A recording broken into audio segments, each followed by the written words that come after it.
देख पिले तो आमर पेपर 1 रे आमर फर्स्ट चैप्टर दिया हिची कोन ना ओडिया भाषार उत्पत्ति और क्रम विकास जोटा कि आदि कालरू नहीं कि जो 16 शताब्दी पर्यंत आमर क्रम उत्पत्ति केमिति हिची ओडिया भाषा और तार क्रम विकासटा को भलिया हिची।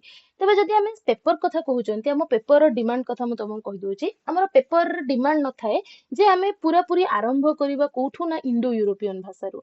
आमर पेपर डिमांड अछि जे पूर्व मागधी अपभ्रंशरू बा पूर्व मागधी प्राकृतरू बा मागधी अपभ्रंशरू जेतेबेले ओडिया भाषार आरंभ होउची सेई समयठू आमर पेपर डिमांड। किंतु आमे मागधी अपभ्रंश को बा पूर्व मागधी को जानिया पई हेले हमको ता पूर्वरु मागधी मागधी पूर्वरु प्राकृत प्राकृत पूर्वरु पाली पाली पूर्वरु संस्कृत ए पूरा बेस को जानिया पई पड़िबो।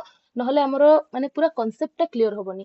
सेथि पई मु सेई सब भाषा गुडा विषय रे बेसी जिंस तम नोट रे ऐड करिनी। नोट रे मिनिमम तमरो ऐड हेची जो जो जिंस दरकार नोट रे अछि। बाकी किछटा एक्स्ट्रा जिंस मु तुमको एबे कहिबी से जिंस गुडा को तमरो कांसेप्चुअल क्लैरिटी पई केही टेंशन नबनी जे मैम ए सब जिंस नोट रे काहेंगे नै।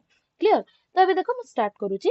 तो प्रथम तो आमे जदी भाषा कथा कहउचंती पिले ए जो भाषा गोष्ठीटा पूरा रहिची फर्स्ट आरंभ होईची हमरो इंडो हिटाइट ग्रुप रो बोली तमे जाना। तो ए जो इंडो हिटाइट ग्रुप यार अलगा बहुत गुडाए नार प्रचलन अछि से सब जिंस हम पई सेमिति किछि गुरुत्वपूर्ण नहो। इंडो हिटाइट ग्रुपटा परवर्ती समय रे कोन हिची ना प्राचीन हिटाइट बा जोटा कि हिटाइट बोली हमें कहचंती आ से इंडो हिटाइटटा आउ गोटे शाखा तार आछि जोटा कि प्राचीन इंडो यूरोपीय गोष्ठी बा इंडो यूरोपीय भाषा परिवार बोली हमें जानिचंती हैला। तो ए जो इंडो यूरोपीय भाषा परिवार रहिची एटाकू मेनली हमें गोटे कैटेगराइजेशन करंती। प्रथम कैटेगराइजेशन रो इमेज एठी जोटा अछि देखो सप्तम आउ केंतुम गोष्ठी। तो ए जो सप्तम आउ केंतुम वर्गटार विभाजन हेची को आधार रहिची केही कहि परिबो मते? जो सप्तम आउ केंतुम गोष्ठी विभाजन कहिली एटा को आधार रहिची केही जानिचो कहलो?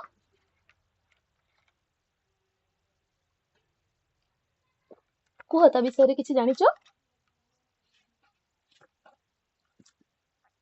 अच्छा ठीक अच्छे। तबे देखो तो ए जो हमर इंडो यूरोपीय परिवार रहिला पिले यार जो भाषा रहिला से सबु भाषा को अलगा अलगा आधार मानकर कोन करा हेची ना दी भाग रे विभक्त करा हेची जोडा कि रहिला सप्तम आउ केंतुम। तेबे ए जो मूल भारतीय भाषा परिवार रहिला आरंभ रे ये कोन हेतला ना उपभाषा दीटा उपभाषा हे कि थिबार किछि आलोचक कोन करचंती ना मतामत दैचंती बोली हमें कहि परिबा।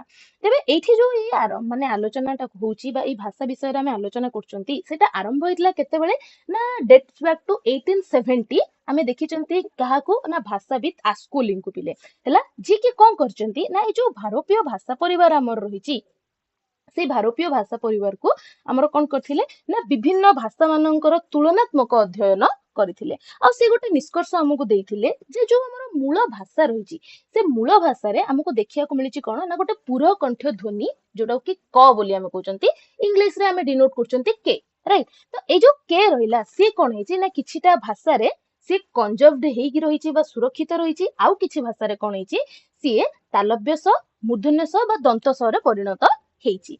तो ए जो मूलकंठ ध्वनि क कथा कहली ए जो इंडो यूरोपीय भाषा गुडा रहिले से गुडा को भितरे जो भी भाषा आसंती से सबु भितरे जो जो भाषा मानकरे केटा कोन हेची बा कटा कोन हेची ना संरक्षित रहिची से सब भाषा को आमे कोन कले ना केंतुम वर्ग अंतर्गत रखिले आउ बाकी जो भाषा गुडा रहिले जोथिरे कि से कटा स रे परिणत होइची ताकू आमे सप्तम गोष्ठी अंतर्गत कले राइट। तेबे ए जो विभागीकरणटा किए करथिले से जिंसटा भी समस्त जानि थाओ बान ब्राडले थिले जी की कोन करथिले ना ए भाषा माननको सप्तम आउ केंतुम रे विभाजन करथिले तुलनात्मक अध्ययन करथिले आस्कोली तापरे हमरो डिविजन ता देले हमको बान ब्राडले राइट। तबे ए जो जिंसटा हमें देखुचंती भाषा गुडाक से भाषा गुडा भितरे किछिटा गुरुत्वपूर्ण भाषा एठी दिया हेची जेमिति कि आर्मेनियन रहिला अल्बेनियन रहिला बाल्टस कैब्निक रहिला आर्जियो रहिला से सब गुडाक हमरो सप्तम गोष्ठी अंतर्गत आसी गले। जदि भाषा कथा हमें कहउचंती सप्तम भितरे ताहले अवेस्ता संस्कृत स्लेविक न्यूथलियन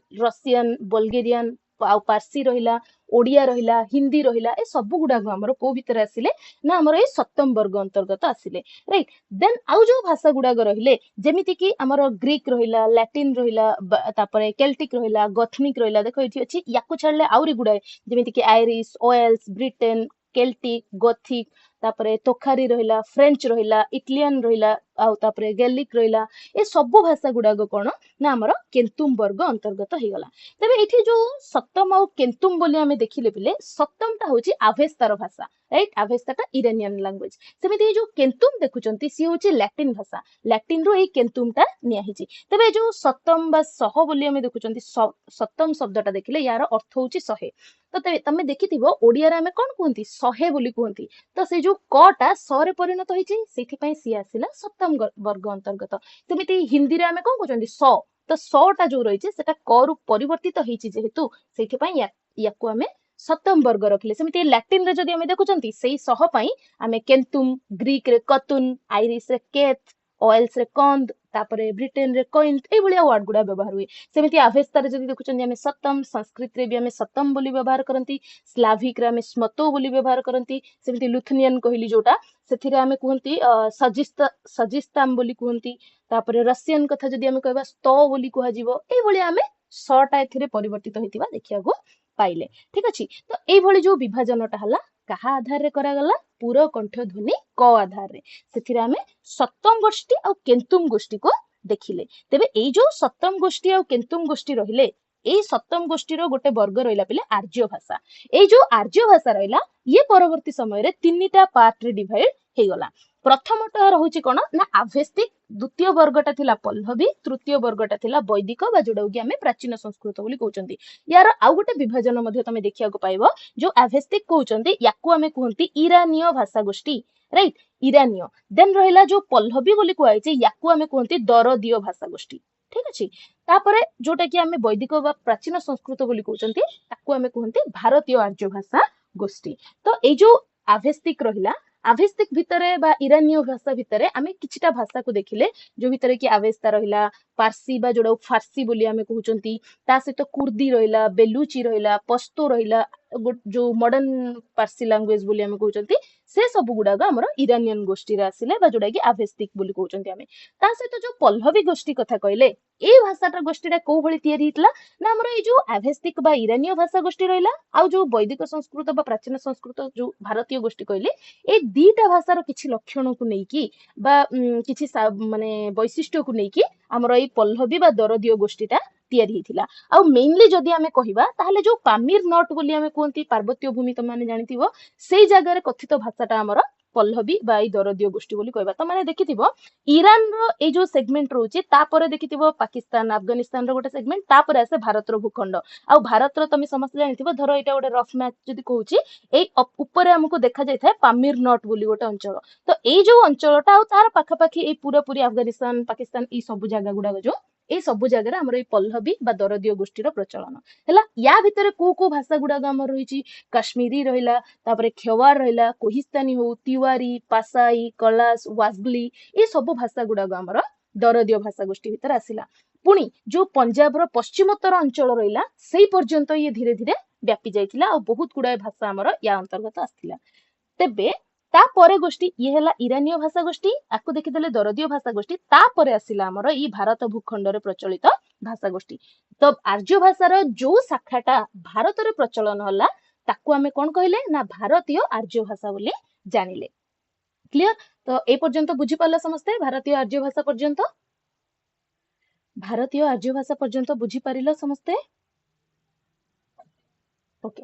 तेबे ए जो भारतीय आर्य भाषा रहिला पिले एथि गोटे प्रकार डिविजन हमकु दिया हिची ए डिविजन ता तमने जानिबा निहाती दरकार। ता सहित तमनको आउ गोटे डिविजन सहित मु इंट्रोड्यूस करौची जोटा कि तमे समस्त जानिथिबो जे जो भारतीय आर्य भाषा गोष्ठीटा रहिला ये कोन हेतला ना तीनटा स्तर रे कोन हेतला डेवलप हिची।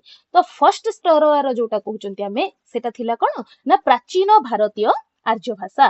तो यार जो माने हमर स्पैन ता जदी हमें देखुचंती ताहले केबेठू ना 1500 बीसी ठू नेकी 500 बीसी पर्यंत यार स्पैन रहिथिला। आउ थरे कहि दोची यार जो स्पैन हमें देखुचंती सेटा को पर्यंत रहिथिला होची कोन ना बीसी 1500 रु बीसी 500 पर्यंत हमर रहिथिला। बीसी सब बेले पछुक जाय आ एडी सब बेले आगु जाय ए जिंसटा समस्त जानिथिबो आई होप।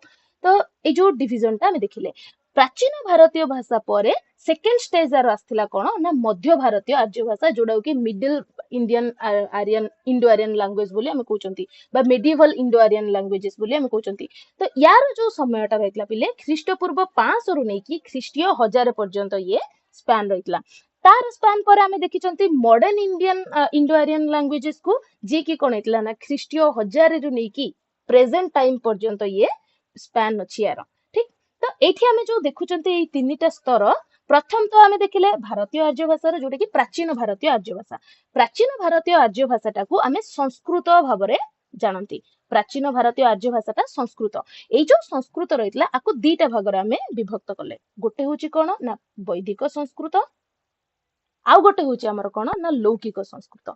तो ए जो वैदिक आ लौकिक रहिला या भितर जदि आमे टाइम कथा देखुचंती ताहले वैदिक संस्कृतटा ख्रीष्टपूर्व 1500 रु नै कि ख्रीष्टपूर्व 800 पर्यंत लंबिची। ठीक अछि। तो एई समय भितरे ए जो प्रचलित वैदिक संस्कृत तार किछिटा लक्षण विषय रे आमे जाननबा प्रथमे। तो प्रथम तो जदि आमे देखुचंती ताहले एई वैदिक संस्कृत को आमे कोन बोली जानंती छांदस बा प्राचीन संस्कृत एई भले किछिटा ना पई व्यवहार कराई थाए। जो चारि वेद आमर रहिला ब्राह्मण आमर रहिला उपनिषद आमर रहिला से सबुरे हमको एई वैदिक संस्कृत भाषार प्रयोग देखिया पाई मिलिची। आ या कथा जदि आमे कहउचंती वैदिक संस्कृत कथा एई वैदिक संस्कृत सहित जो आभेस्तार भाषा रहिची यार किछिटा साम्य हमको देखिया को मिले। आउ थरे कहउची आभेस्ताटा कोठीर भाषा इरानियन भाषा। तो एई आभेस्ता सहित वैदिक संस्कृतर बहुत गुडा सिमिलारिटी हमको देखिया पाई मिली थाए। ता सहित आउरी कोन होईची ना जो भारतीय माने मूल भारतीय भाषा रहिथिला सेथिरे हमको च वर्ग आमे जो ध्वनि पढंती ध्वनि समस्त जानिथिबो आमे पांचटा व्यंजन ध्वनि गुडा को पांचटा वर्ग रे विभाजन करंती कचट तप। तो से जो च वर्ग रहिला ता सहित जो ट वर्ग रहिला ए दीटा व्यंजन हमर मूल भारतीय भाषा रे नथिला किंतु वैदिक संस्कृत रे ए दीटा नूतन वर्ग रो हमर ऐड हिथिला भाषा भितरे। तापर आमे कोन देखिले ना जो हमर मूर्धन्य स रहिथिला तालव्य स रहिथिला से सब ध्वनि गुडा को हमर एई भाषा रे बा एई समय बेलु को आरंभ होइथिला। तापर आमे देखिले कोन ना लौकिक संस्कृत को लौकिक संस्कृत रो टाइम स्पैन कथा जदि आमे देखुचंती ताहले बीसी 800 ठु नै कि बीसी 500 पर्यंत यार स्पैन रहिथिला। ए जो भाषा रहिथिला लौकिक संस्कृत याकू आमे को हिसाब रे जानिथिले ना क्लासिकल संस्कृत बोली जानिचंती ताकू आमे देव भाषा बोली भी कहितांती ता सहित नॉर्मली संस्कृत बोली भी ताकू आमे कुहंती। आ जो संस्कृत बोली शब्दटा पूर्वरु वैदिक संस्कृत समय रे संस्कृत शब्द ही इंट्रोड्यूस हेई नथिला। संस्कृत बोली शब्दटा आमे को समय रे जानिले जत्ते बेले कि लौकिक संस्कृत हमर आसीची। तो जत्ते बेले कि भंडारकर हेले गुणे हेले ए समस्त कोन करछन एमाने समस्त गोटे भाषा भी थिला। तो एमाने कोन कहिथिले ना याकू जनसाधारणक भाषा बोली सेमाने मतामत दैछंती। ता सहित पाणिनि कात्यायनी ए समस्त कोन करथिले ना याकू विकसित भाषा बोली ग्रहण करथिले। विकसित माने कोन ना जो लोक मानक भितरे बा सर्वसाधारणक भितरे व्यापक भाबरे व्यवहार होतला सेति पय याकू विकसित भाषा बोली सेमाने कहिचंती। तापरे आमे देखिचंती जे जो वैदिक संस्कृत रहिथिला तार जो शब्द भंडारटा रहिथिला से कोन ना अधिकांशतः तत्सम शब्द बहुल रहिथिला। तत्सम शब्द माने जानिଛ त कोन तत्सम शब्द माने जानिଛ त कोन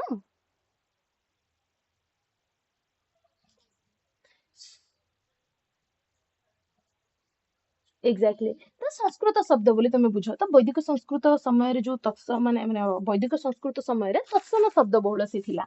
किंतु ए जो लौकिक संस्कृत बेलकू आमर जो आंचलिक भाषा गोष्ठी रहिथिले जेमिति कि द्राविडियंस रहिथिले ऑस्ट्रिक भाषा गोष्ठी रहिथिला ए समस्तंकर प्रभाव हमकु लौकिक संस्कृत रे देखिया को मिलथिला। आ खास करी किछिटा शब्दर बहुल व्यवहार जेमिति कि कदली नाग तांबूल दंड हला मर्कट हला ए सब जो शब्द मान रहिथिला ए सब शब्द गुडाकर बहुल प्रयोग मध्य लौकिक संस्कृत समय को देखा जाइथिला। तो एतिके हमें देखिले कोन ना संस्कृत रो बा प्राचीन भारतीय आर्य भाषार दीटा स्तर। प्राचीन भारतीय आर्य भाषा परे आसीथिला पिले हमर कोन ना मध्य भारतीय आर्य भाषा। प्रथमे आसला प्राचीन भारतीय आर्य भाषा जे कि कोन ना 800 हमर 1500 ठु नै कि को जाय ना 500 जाय चलीथिला। तापर आसला मध्य भारतीय आर्य भाषा जे कि कोन हेतला ना पाखा पाखी 500 रु नै कि ख्रीष्टीय 1000 पर्यंत यार टाइम स्पैन रहितला। आ तुम समस्त जानिथिबो ए मध्य भारतीय आर्य भाषाटा हमर तीनटा स्तर रे विभाजित होईची। कोन प्रथम स्तर थिला आर पाली तापर थिला स्तर आर प्राकृत तापर आर स्तर थिला कौन अपभ्रंश। तो ये जो तीनिटा स्तर रहिला ये तीन स्तर देकी विकास लाभ करथिला हमर मध्य भारतीय आर्य भाषा। तो जो पालीर स्तर रहिथिला से कौन ख्रीष्टपूर्व 500 ठु नेकी ख्रीष्टपूर्व 200 पर्यंत तार टाइम स्पान थिला बोली हमें कहि परिबा। आ ए जो शब्द को नेकी मध्य हमको भिन्न भिन्न मतामत देखिया को मिले, किंतु सेटा जेहेतु हम पई एग्जाम पई गुरुत्वपूर्ण रहिबोनी मु अल्प किछटा कहि दोची तुम माननकु। हमर आलोचक थिले विधुशेखर भट्टाचार्य पिटे, जे कि कोन कहिथिले ना ए जो पाली शब्द विषय रे से कहउचंती जे मूल संस्कृत शब्द पंक्ति, पंक्ति माने तुम माने जानिचो से जो पंक्ति शब्द रु यार सृष्टि बोली से कहउचंती। सेमिति सेमिति ही वेल्सर को कथा जदि हमें कहउचंती, अगेन ये जने भाषाविद हमर डॉक्टर वेल्सर से कोन कहउचंती ना ए जो पाली रहिला ये होची पाटली पुत्रर भाषा। आ ए पाटली शब्द रु पालीर सृष्टि बोली मध्य सिए कहउचंती। सेमिति आउरी गुडाए आलोचक रहिचंती जो माने कि ए पाली शब्दटा पल्ली शब्द रु आछि बोली से कहउतले। आउ काहे कि याको सेमिति से कहउतले ना ये होची जो पल्ली जनता बा साधारण जनतांकर भाषा। आउ हमर जो पल्ली शब्द रहिची तार अन्य गोटे शब्द जोड़ाई रहला पंक्ति, ता सहित मध्य संपृक्त। आउ ए पंक्तिर अर्थ कोन ना समूह, जोटा कि डिनोट करूची जन समूह बा जनसाधारण को, सेति पई यार ना पाली बोली किछि आलोचक कहिथिले हला। तो ए जो पाली आमे समस्त जानिचंती जे जेतेले कि वैदिक कल्चर चलची बा वैदिक परंपरा हमर चलीची से समय बेलकु संस्कृत थिला मुख्य। आ संस्कृत जनसाधारण मानक पई उपयुक्त नथिला। ता परे परे कोन आस्तिला बौद्धंकर समय आस्तिला। आ बुद्ध कोन करथिले ना गोटे जनसाधारणक भाषा रे तांकर साहित्य तांकर टीचिंग्स जहा भी रहितला से सब को इंट्रोड्यूस करी आरंभ करथिले। सेही पाली कथा इठी कुहा होची।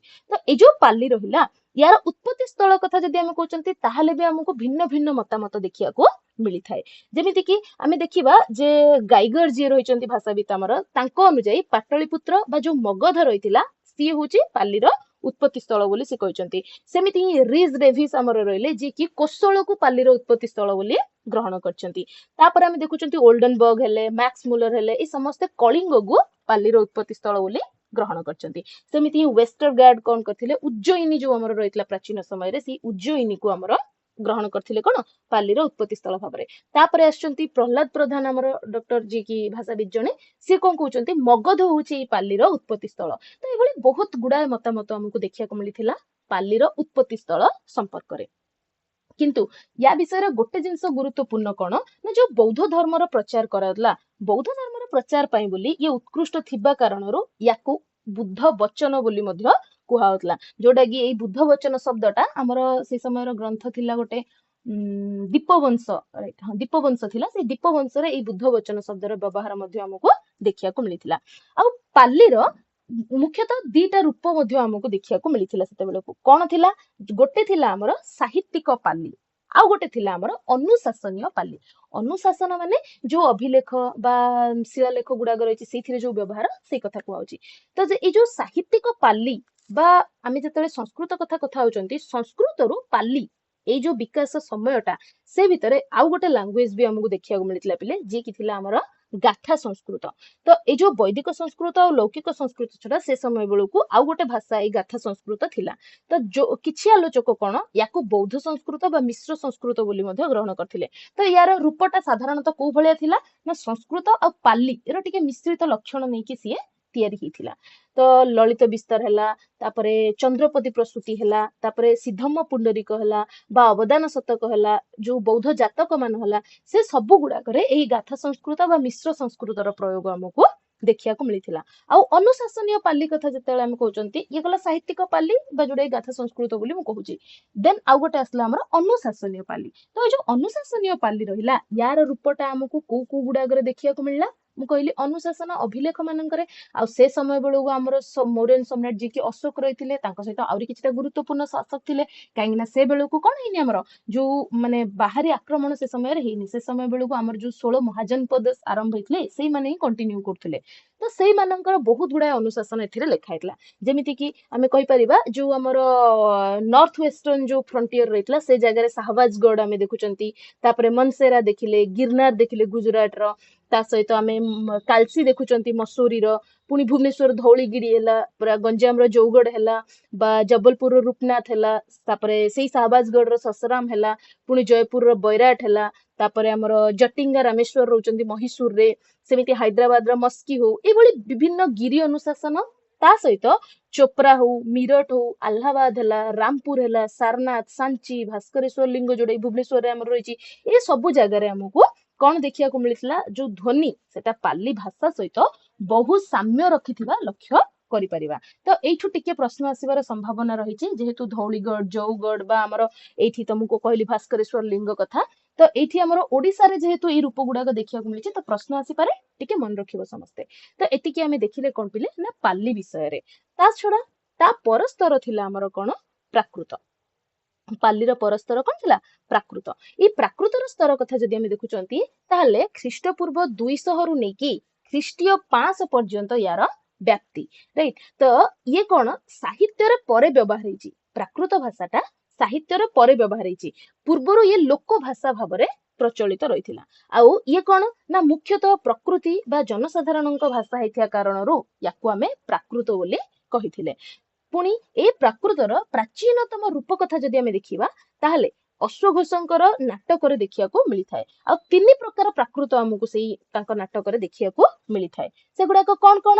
ପ୍ରଥମଟା ହଉଛି କଣ ନା ଦୁଷ୍ଟ ଭାଷା, ଦ୍ୱିତୀୟଟା ହଉଛି ଗଣିକା ବା ବିଦୂଷକ ଭାଷା ବୋଲି ତାକୁ କୁହାଯାଇଛି। ପୁଣି ସେମିତି ତୃତୀୟଟା ହଉଛି ଆମର କଣ ନା ଗୋଭମ ଭାଷା ବୋଲି କୁହାଯାଇଛି। ଦୁଷ୍ଟ ଭାଷା ଯେତେବେଳେ ଆମେ ଦେଖୁଛନ୍ତି, ଇଏ କଣ ନା ଯୋଉ ପ୍ରାଚୀନ ମାଗଧୀ ଆମର ରହିଛି, ତାରି ଲକ୍ଷଣ ନେଇକି ମାନେ ତାରି ଲକ୍ଷଣ ଆମକୁ ଏଥିରେ ଦେଖିବାକୁ ମିଳୁଥିଲା। ଏଇଠି ଆମକୁ ର ଜାଗାରେ ଳ ର ବ୍ୟବହାର, ପୁଣି ମୂର୍ଧନ୍ୟ ସ ଦନ୍ତ ସ ଜାଗାରେ ତାଲବ୍ୟ ସ ର ପ୍ରୟୋଗ, ଏଇଭଳି କିଛିଟା ବିଶିଷ୍ଟ ଲକ୍ଷଣ ଦେଖିବାକୁ ମିଳିଥିଲା। ତାପରେ ଗଣିକା ବା ବିଦୁଷ, ହଁ କୁହ।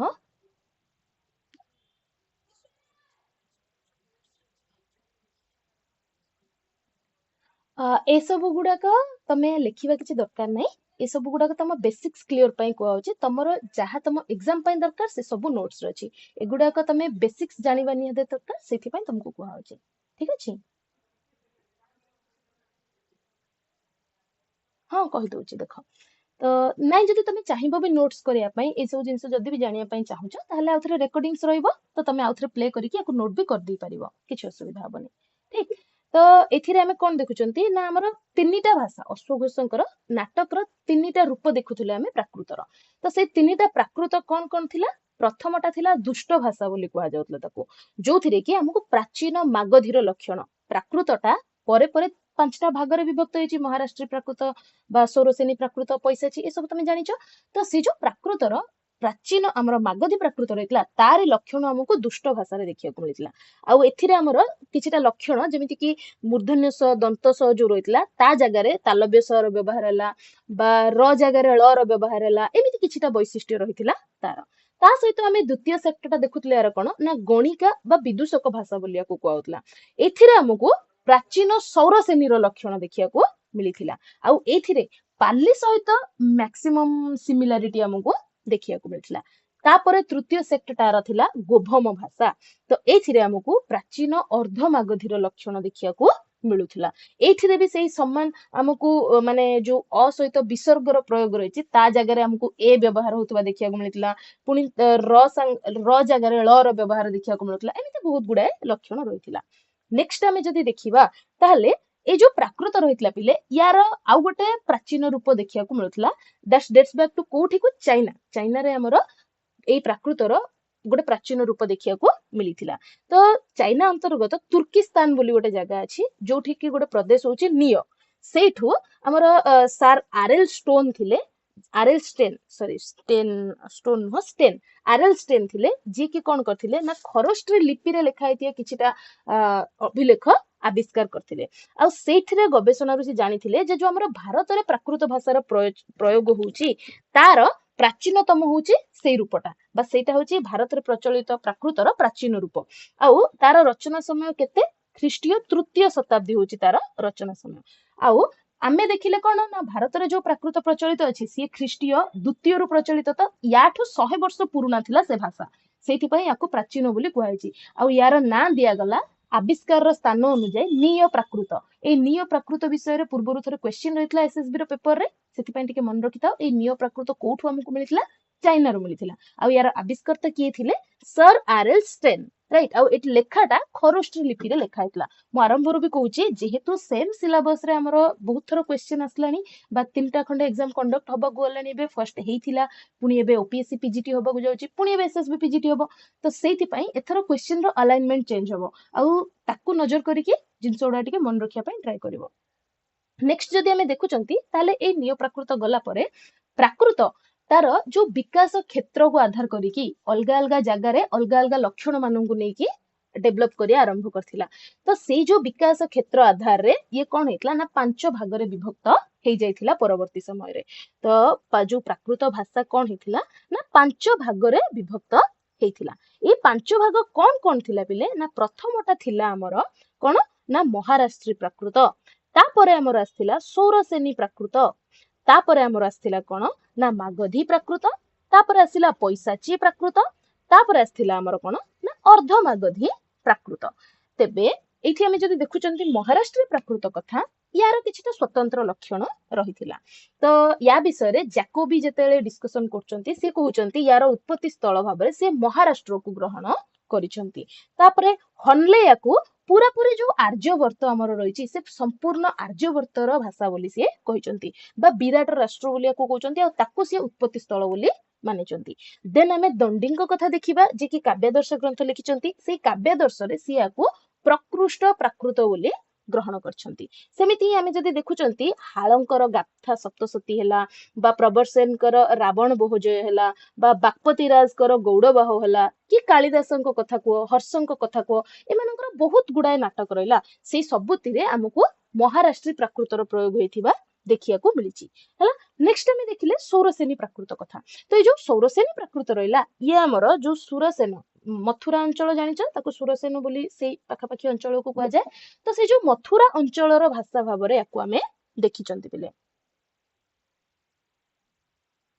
तो ए जो मथुरा अंचल रहिथिला मथुरा अंचलर भाषा भाबरे आमे देखिले ए सौरसेनी प्राकृत को पुनी पालिकालीन स्थानीय उपभाषारू यार सृष्टि बोली मध्य विश्वास करा जायथिला सेमिति ही जो हमर जैन धर्म ए समय बेलक आस्थिला तुम समस्त जानिछ तो जो जैन धर्मर ता खाली जैन नुह जैन धर्म रे हमर दीटा सेक्टर रहिथिला समस्त जानिछ दिगंबरी जैन आ गोटे थिला हमर जो हमर दिगंबरी जैन माने रहिथिले सेही माने कोन करथिले ना ए जो भाषा गुडा को व्यवहार करथिले निजर धर्म ग्रंथ पई बोली तो सेही पई बोली याकू जैन सौरसेनी बा दिगंबरी सौरसेनी बोली मध्य कुहाइतला तापरे आस्थिले पिले मार्कंडेय जे कि याकू बा ए जो सौरसेनी प्राकृत को कहितले कोन ना जत्ते बेले कि महाराष्ट्र प्राकृतटा संस्कृतर अनुगामी होची ताहले सेटाको सौरसेनी प्राकृत बोली कुहा जाय थाए ए जिंस हमगु कहितले तापरे आमे देखिचंदी बिले मागधी कथा तो ए जो मागधी रहिला सी कोन ना जो मगध रहितला हमर मगधर आकपाक अंचल बा हमर जो पूर्व भारत रहिची कहि पारले आमे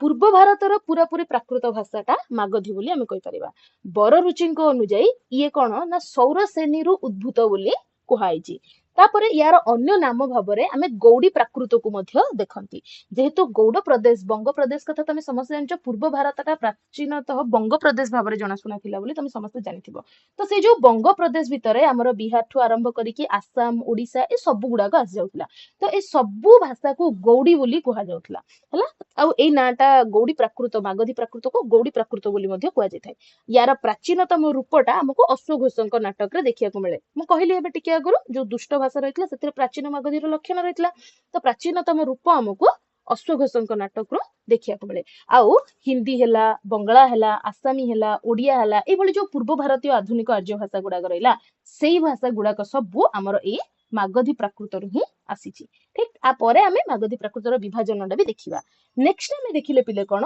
ना पैसाची कथा पैसाची कोन जो पिसाच बोली हमें कहउचंती पिसाच राज्य से पिसाच राज्यर प्राकृत भाषा पैसाची बोली कहउची तबे जो पिसाचटा से समय रो को जागा को कहउतला ता विषय रे बहुत गुडा मतामत अछि से सब जेहेतु हमको दरकार होबनी सिथिबेन से सिद्ध डिस्कशन करूनी किंतु पाखापाखी कहले पंजाब रहिला बा से जो बेलुचिस्तान रहिला से सब जो अंचल रहिला सेही पाखापाखी एरिया गुडा को पिसाच राज्य बोली डिनोट कराइची तो पुरुषोत्तम देव जतले कि प्राकृतानुशासन ग्रंथ लिखुचंती सेठी से याको संस्कृत और सौरसेनी रो गोटे विकृत रूप बोली दर्शैचंती ता सहित ए जो पैसाची रहिला यार विभिन्न प्रकार रूप रहिची से भितरे हमको चुलिका पैसाची कैकेयी पैसाची सौरसेनी पैसाची पांचाली पैसाची ए भली विभिन्न प्रकार रूप गुडाक ଦେଖିବା ପାଇଁ ମିଳିଥାଏ। ତାପରେ ଆମେ ଦେଖିଲେ ପିଲେ କାହାକୁ ନା ଅର୍ଦ୍ଧମାଗଧି କଥା। ଅର୍ଦ୍ଧମାଗଧି ଯେତେବେଳେ ଆମେ ଦେଖୁଛନ୍ତି ଜୈନ ମାନଙ୍କର ଯୋଉ ଗ୍ରନ୍ଥରେ ଏଇ ଭାଷାର ବ୍ୟବହାର ଆମକୁ ମ୍ୟାକ୍ସିମମ୍ ଦେଖିବାକୁ ମିଳୁଥିଲା।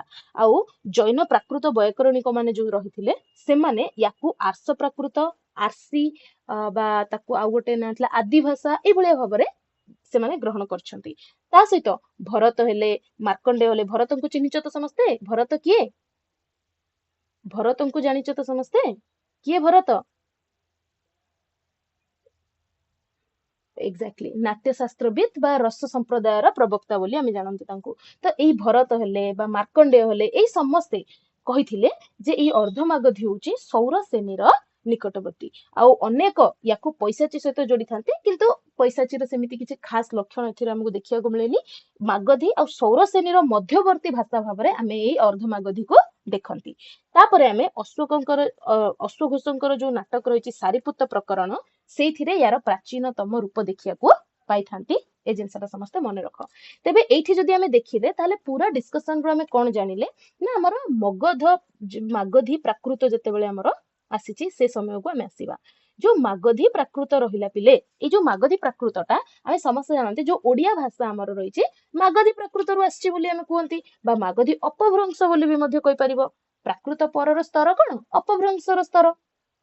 ତ ଅପଭ୍ରଂଶ ଭାଷା ଯେତେବେଳକୁ ଆସିଛି ସିଏ ହଉଛି ମଧ୍ୟ ଭାରତୀୟ ଆର୍ଯ୍ୟ ଭାଷାର ଅନ୍ତିମ ସ୍ତର ବୋଲି ଆମେ କହିପାରିବା। ଆଉ ୟାର ଯଦି ବ୍ୟୁତ୍ପତ୍ତିଗତ ଅର୍ଥ କଥା ଆମେ ଦେଖୁଛନ୍ତି ତାହେଲେ ୟାକୁ ଭ୍ରଷ୍ଟ, ବିଚ୍ୟୁତ ବା ଆମର ରହିଲା ଅସାଧୁ ଭାଷା ବା ଦୂଷିତ ଭାଷା ଏଇଭଳି କିଛିଟା ଶବ୍ଦ ଆମ ପାଇଁ ବ୍ୟବହାର କରାଯାଇଥାଏ। ଆଉ ସଂସ୍କୃତକୁ ଛାଡିକି ଅନ୍ୟ ସବୁ ଗୁଡାକୁ ଅପଭ୍ରଂଶ ବୋଲି ମଧ୍ୟ କୁହାଯାଇଥାଏ। ଏ ଜିନିଷ ମନେ ରଖ। ସେମିତି ପତଞ୍ଜଳି ସମସ୍ତେ ଜାଣିଥିବ। ପତଞ୍ଜଳି କିଏ? କିଏ କହିପାରିବ ପତଞ୍ଜଳି କିଏ?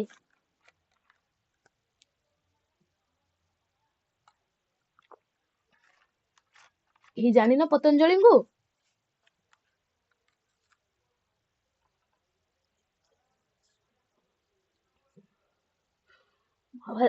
ମହାଭାଷ୍ୟ ଲେଖିଥିଲେ।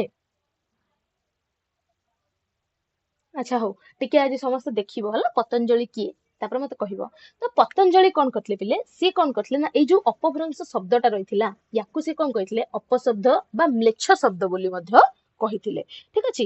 ପୁଣି ଭରତ ମୁନିଙ୍କ ଅନୁଯାୟୀ ଯଦି ଆମେ ଦେଖୁଛନ୍ତି ତାହେଲେ ସିଏ କଣ କହୁଥିଲେ ନା ଯୋଉ ସମାନ ଶବ୍ଦ ବା ତତ୍ସମ ଶବ୍ଦ କଥା କହୁଛନ୍ତି ବା ତତ୍ସମ ଶବ୍ଦ ଗୁଡାକ କଥା କହୁଛନ୍ତି, ଏଇ ତତ୍ସମ ଶବ୍ଦ ବ୍ୟତୀତ ଯୋଉ ବି ଭାଷା କଥା ଆମେ କହୁଛନ୍ତି ସେ ସବୁ ଗୁଡାକ ବିଭ୍ରଷ୍ଟ ଆଉ ସେ ସବୁକୁ ଅପଭ୍ରଂଶ କୁହାଯିବ ବୋଲି କହିଛନ୍ତି।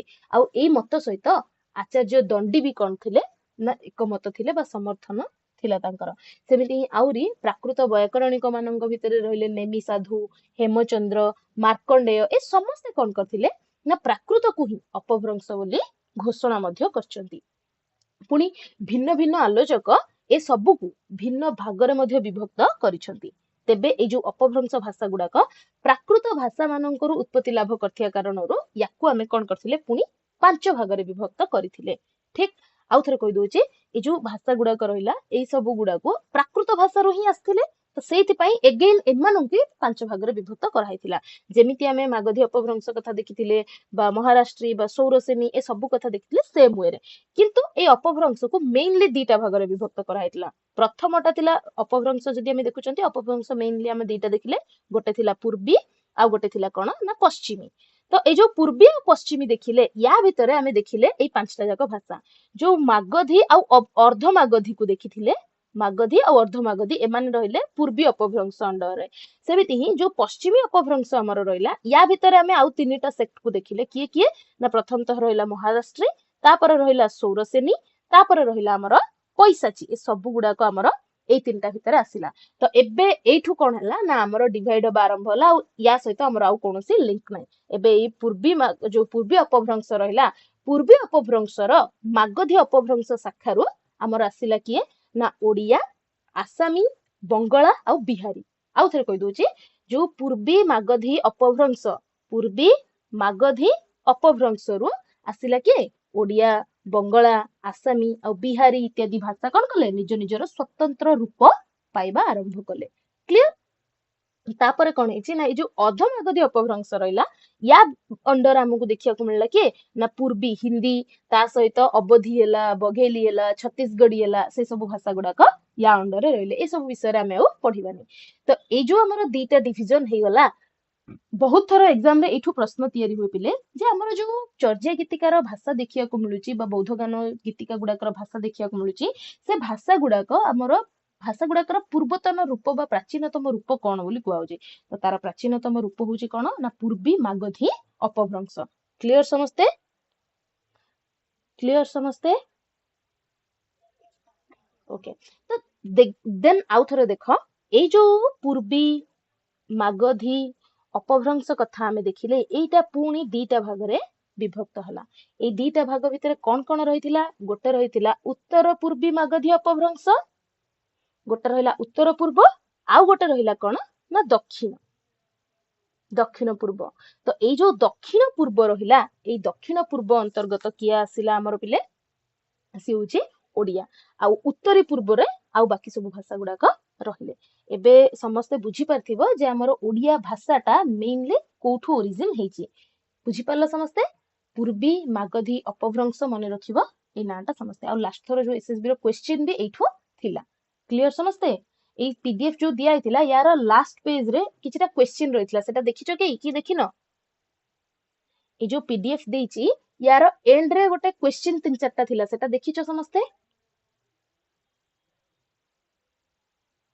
ना मैम अपन तो पीडीएफ देले आमे देखिबा कोन दरकार अछि एई पीडीएफ रो पूरा लास्ट पेज सेथिरे 3-4टा खंड क्वेश्चन अछि सेगुडा को होची प्रीवियसली एसएसबी रे जो लास्ट ईयर हेतिला 2023 रे समस्त जानिथिबो पेपर तो सेई पेपर रे जो क्वेश्चंस थिला से क्वेश्चन गुडा कलेक्ट करी सेठी दिया हिची तो से क्वेश्चन गुडा को तमरो रेफरेंस पई दिया हिची जे को सेगमेंट रो क्वेश्चन को भले तयारी हुए क्लियर तो से जिंस देखिबो आ पीडीएफ रो नोट्स तयारी करबा आरंभ भी करिवो समस्ते एठी पीडीएफ तुमको 100 पेज रो देइची तो तुमको मु गोटे नोट देली आ एटा को नेकी तमे आ गोटे बही तयारी करिया दरकार नै एथिरो तम काम रहिबो जे शॉर्ट नोट्स तयारी करिवो समस्ते तो देखो ए जो पूरा टेबल हमर रहितला पिले पूरा टेबल को आमे कोन कले बुझी देले एबे गोटे डिवीजन होची एटा आ गोटे डिवीजन मु तुमको कहि देली दीटा जाक डिवीजन मने रखिबो क्वेश्चन को अकॉर्डिंग आसीबो किछि ग्यारंटी नै तार जो अकॉर्डिंग आछी त माने आंसर करिवो एठी आ गोटे जिंस तमनको दिया हिची जो मागधी अपभ्रंश रहितला बा हमर मागधी अंचल जो सॉरी प्राकृत भाषा रहितला तार किछिटा लक्षण ता सहित पुणी किछिटा दिया हिची तुमको अर्धमागधीर लक्षण ता सहित हमको सौरसेनीर मु कहली मागधीर किछि लक्षण नै कि तयारी हिची अर्धमागधी पुणी अर्धमागधी आ मागधीर मिश्रित लक्षण सौरसेनी भी हमको देखिया मिले तो सेति ए तीनटा प्राकृत विषय रे तमे जानिबा निहाती दरकार तो यार जो लक्षण गुडाक रहिची से गुडाक एठी आड हेची से सब गुडाक समस्ते टिके निजे निजे पढिबो ए जिंस किछि पढेला भलिया नै बट टिके कहि दोची खाली देखिनियो जेमिति कि एठी आमे देखिले ए जो मागधी कथा मागधी मगधर आखपाख अंचल पूर्व भारतर प्राकृत भाषा बोली तुमको कहीदेली पूर्व भारत माने भी समस्ते क्लीयर होगी रुह ये कहीं भी आउ थे ये जिनस को लेकिन डाउट आसोनी जे मैम पूर्व भारत और उत्तर भारत आप कहते बुझी होनी देख जदि यहाँ धर रफ मैप आम नौ भारत डिरेक्शंस कथा ताहले तमने भी जानिच ये हूँ आमर कौन ईस्ट बोली तो ये आसाम रु आरंभ करी बंगला ओडिशा बिहार रहा ए सब गुड़ाक कथा कहूँ पूर्व भारत मुझे कहूँ क्लियर तो पूर्व भारत आम देखिले पूर्व भारतर प्राकृत भाषा होची ये बररुचि अनुଯାयी ये सौरसेनी उद्भूत लंकार पालीर अन्य नाम होची मागधी आ मागधी रे कोनोसी प्रकार स्वतंत्र रचना मिलुनी बोधी मध्ये आमे जानंती संस्कृत नाटक मानकरे जो राज अंतपुर रे जो रहउतले बा अंतपुरचारी माने हेले दास माने हेले कैवर्त माने हेले पुनी राजांकर शालक जो माने हेले ता सहित किछिटा निम्न श्रेणीर बा जो हास्यास्पद चरित्र मान माइक ऑफ कर दियो पिले कि जने माइक ऑन रखिछ ऑफ कलो साउंड आछी तो जो निम्न श्रेणीर आउ किछिटा हास्यास्पद चरित्र माने रहिले सेई मानकर संला परे ए भाषार प्रयोग हमको देखिया को मिलुतला आ किछिको मत अनुଯାयी ये होची गोटे कृत्रिम साहित्यिक प्राकृत भाषा जोटा कि व्यंग विद्रूप सृष्टि पय बोली सीमाबद्ध थिला पुणी यार प्राचीनतम रूप हिसाब रे आमे देखिले कोठी अशोक घोषଙ୍କ नाटक रे ताको छाडी कि रामगढ़ र सतनुजा हला जोगीमारा हला ए सब शिलालेख रे मध्ये हमको देखिया को मिलथाय आ अन्य नाम कहले गौड़ी प्राकृत हिंदी बंगला आसामी ओडिया सब गुडा को हमर एई पूर्व भारतीय आर्य भाषा मानकर जो आर्य भाषा माने रहिले से सब गुड़ाक एथिरु ही सृष्टि बा उच्चारित बोली कहि परिबा। यार किछिटा विशेषत्व भितर देख ए विशेषत्व गुड़ाक काहेकि दिया हेछि देख जेहेतु पूर्व मागधी प्राकृत विषय प्रश्न आसीछि लास्ट टाइम एबे आउ टिके डीप हेई पारे यार लक्षण रु प्रश्न आसी पारे तुमको तो सेति पई तुमको एठी दिया हेछि जेमिति कि एथिरे कोन हेइ थाए ना दंत स आ मूर्धन्य स जगह रे तालव्य स र व्यवहार देखिया को मिले उदाहरण पई दिया हेछि जेमिति पुरुष हरे पुलिस व्यवहार हेछि सप्तरे देख दंत स जगह रे तालव्य स र व्यवहार हेछि ए सब गुडा होछि गोटे लक्षण ता सहित एथिरे र र व्यवहार नाही ता जगह रे सब स्थान रे हमकु ल र व्यवहार देखिया पई मिलिछि आगुरु भी कहिली ए लक्षणटा पुणी जो प्रथमा विभक्तिर एक वचन आम देखुंती से जिते विसर्गर व्यवहार होउची अजोग भाव चिन्हटे विसर्ग जानिଛ समस्ते तो ये जो विसर्ग साधारणतः ए रे परिणत होता है जमीती कि पुरुष हरू देख पुलिसे हवा देवेश हरू देवेशे हवा ये तापर जो उष्म ध्वनि मान आमर रहिले से संयुक्त जो व्यंजन गुड़ाक समीकरण घटेनी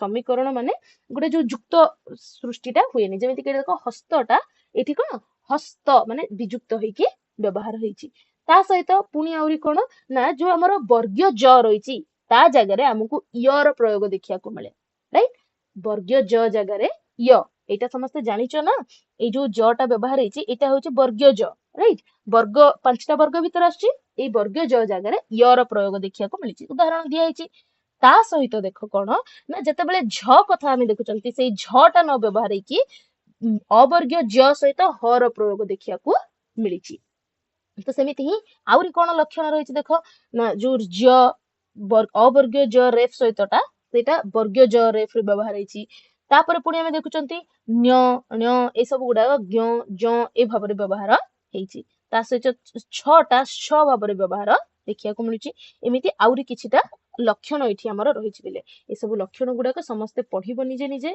पूर्वी मागधी प्राकृतर हला बा अर्धमागधी हला बा हमर सौरसेनी ए सब गुडा लक्षण समस्त पढिबो नेक्स्ट क्लास ठू आमे आरंभ करिबा हमर ओडिया भाषार माने आरंभ माने ओडिया भाषार आदि काल जोटा कि कोन ओडिया भाषार रूप गुडाक आमे देखिचंती प्राथमिक भाव रे अभिलेख तापरे चर्या गीतिका तापरे सारला साहित्य देकी पंचदश शताब्दी रे ओडिया भाषा देकी पंच सखा युगीय ओडिया भाषा जोटा कि 16 शताब्दी से पर्यंत आसीची तो नेक्स्ट क्लास रे आमे ओडिया भाषार क्रम विकास आमे ए पर्यंत ओडिया भाषार उत्पत्ति बुझी गले एबे आमे क्रम विकास ठू आरंभ करिबा क्लियर समस्ते नेक्स्ट क्लास रे एठू आमे देखिबा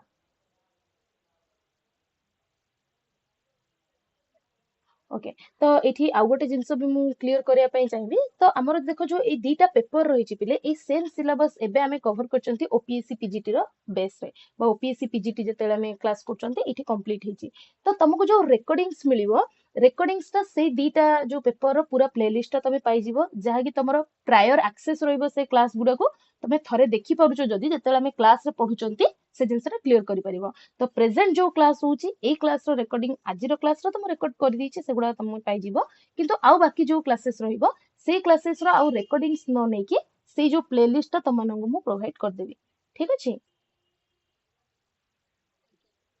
ओके